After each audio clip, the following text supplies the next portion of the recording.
આજે 75માં પ્રજાસત્તાક દિવસની સમગ્ર દેશભરમાં ઉજવણી કરવામાં આવી રહી છે, ત્યારે બનાસકાંઠાના દાંતીવાડા ખાતે આવેલી રામસેડા પ્રાથમિક શાળામાં તાલુકા કક્ષાની પ્રજાસત્તાક દિનની ઉજવણી કરાઈ હતી, જેમાં દાંતીવાડા મામલતદાર માધવી પટેલની મામલતદાર સહિતના અધિકારીઓની ઉપસ્થિતિમાં રાષ્ટ્રગીત સાથે સલામી આપવામાં આવી હતી।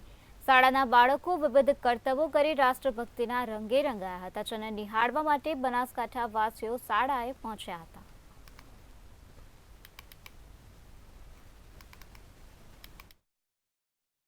75માં પ્રજાસત્તાક પર્વ આપણે ઉજવવા જઈ રહ્યા છીએ, ત્યારે સમગ્ર ગ્રામજનો, તાલુકાવાસીઓ, જિલ્લાવાસીઓ, સમગ્ર દેશવાસીઓને આપણે આ 75માં પ્રજાસત્તાક પર્વની હાર્દિક શુભકામનાઓ પાઠવું છું।